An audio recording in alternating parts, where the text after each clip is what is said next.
Hello all, good to see you. Hope all is well. Today we're going to be solving two-step equations. I love doing two-step equations. I love just solving equations. It's like a big puzzle to me. So let's go ahead and get started.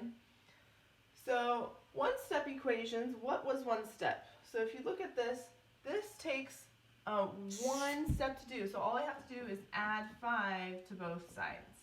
Okay? So then I would get x equals 13.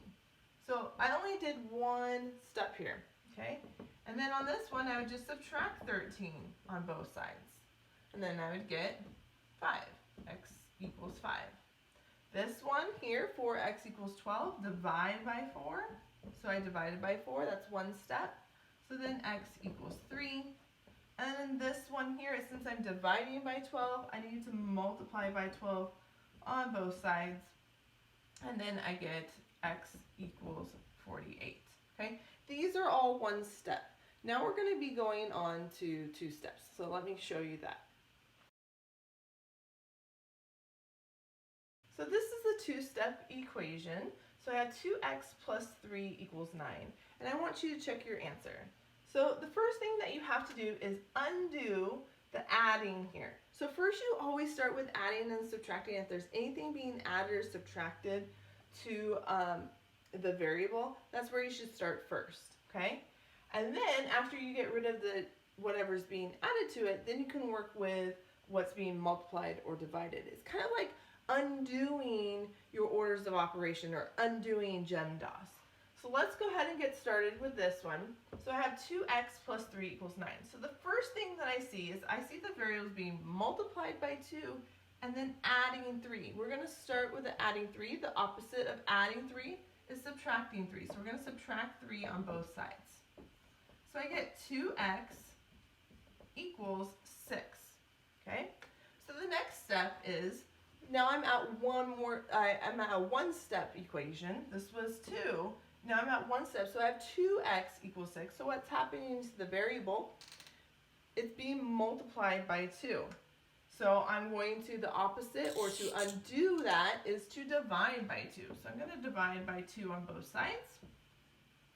So then I get, this is my giant one, so I get x equals, and then 6 divided by 2 is 3. Okay?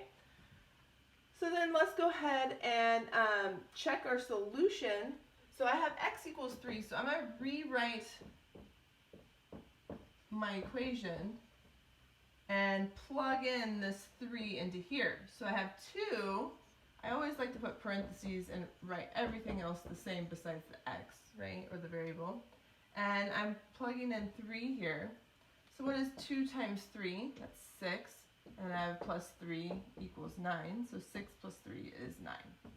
So my solution is correct, which is x equals 3. Okay, so let's go on to the next problem. Okay, here is our next problem. It's 3x plus 2 equals 23, and I want you to check your answers. So a lot of you, all you guys are doing is just like kind of like plugging and chugging and just trying to figure out what that number is. Your equations are going to get so much harder. You need to go ahead and start using this process of undoing or using the inverse operations, because next year when you're in 8th grade and so on and so forth, when you go into high school, it's just going to get, the equations are going to get more complicated, and you have to learn how to undo the equations. So let's see what the first step is. So I see 3x plus 2 equals 23. Okay, so I see multiplication and I see addition. So I'm going to undo the addition first. So we always start with addition and subtraction when we're trying to solve the equations. So instead of adding 2, to undo that, it's going to be subtract 2 on both sides. So what do I get? I get 3x, 2 minus 2 is 0, equals, and then 23 minus 2 is 21. All right, so now I'm at one step, okay? So I have, going back to the other lessons, this is 3x equals 21. So it's being multiplied, the variable is being multiplied by 3. So I have 3 times x. So what's the opposite of times? Yeah, it's divided. So I'm going to divide by 3 on both sides. So when I divide by 3, I get 3 divided by 3 is 1, so I get 1x. And then 21 divided by 3 is 7. So this is my first step, is subtracting 2. My second step was dividing 3 on both sides. Okay, so let's check our solution. I'm going to rewrite my equation. And I'm going to substitute 7 in for 3. So I'm going to rewrite everything except for the x. I'm going to put a parentheses, and I'm going to substitute the 7 in. So this is going to be 21. I should have probably not written that there. Okay, let's do it up here. Plus 2 equals 23. And this is 23 equals 23, because 21 plus 2 is 23. So that works. All right, let's go on to the next one. Here are our next two problems. So we're going to solve and then check your answer. Okay, so I'm going to start with this one here. I see that the y is being multiplied by -2, and I see that it's being subtracted by 7. Okay, so we're going to start with a subtracting 7. Okay, what's the opposite of subtracting 7? Adding 7. So I'm going to add 7 to both sides. So I get -2y equals 10. Okay, these are 0 pairs, so it's 0, so I don't need to write that down. The next step, so that's the first step. The second step is I see that's -2 times y. Opposite of multiplying is dividing. So I'm going to divide by -2. Okay, this is a giant one. So I'm left with y here, and then 10 divided by a -2 is a -5, because a negative divided by, or a positive divided by negative is a negative. Okay? To check my solution, I have -2 times -5 minus 7 equals 3. This is positive 10 minus 7 equals 3. So 3 equals 3. So we're good. Okay, this one looks a little bit different.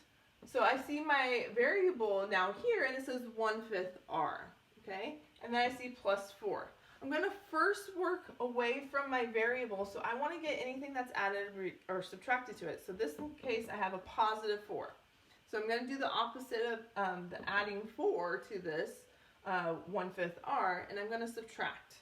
So I'm going to subtract 4 on both sides. Now remember, when you're subtracting a -1 minus 4, okay, so I have a -1 and I'm going more negative. This is like I have -1 plus 4 more negatives. That's going to be a -5. And that equals, I'm going to put 1/5 r. Okay, so this is the same thing as that. It's just written a little bit different. So now I have 1/5 r equals -5. Well, this is like dividing by 5, right? So I have 1/5. I want to get 1 whole. I want 1 r, right? So then I would multiply the left side by 5. And if I multiply the left side by 5, I have to multiply the right side by 5. So this would give me 1 whole. If I have 5 1/5, right, that gives me 1 r left over. So I have this r left over right here. And that's what I wanted, because I wanted to get to one single variable. So I want to figure out what 1 r is. Right? And then equals, and then -5 times 5 is -25. So a negative times a positive is a negative. Okay, let's check our solution. So I'm going to go back up here. I'm going to rewrite. So 4 plus 1/5 r equals -1. I'm going to substitute that in to the r. So I have 4 plus, and then 1/5 times r, which is -25, equals -1. Okay, so -25 divided by 5 is a -5, equals -1, and then I have to add 4. So 4 minus 5 is a -1, so I get -1 equals -1. All right, so then our solution is r equals negative 25. All right, let's go on to the next two problems. Okay, these are on your own. So I have 3x plus 5 equals 14, right? So you're going to start with the plus 5 first. Always adding and subtracting, okay, first, if there is no variable on it. So you're trying to look for, you kind of go away from the variable, okay? So here's the variable. I want to get rid of this 5 first, okay?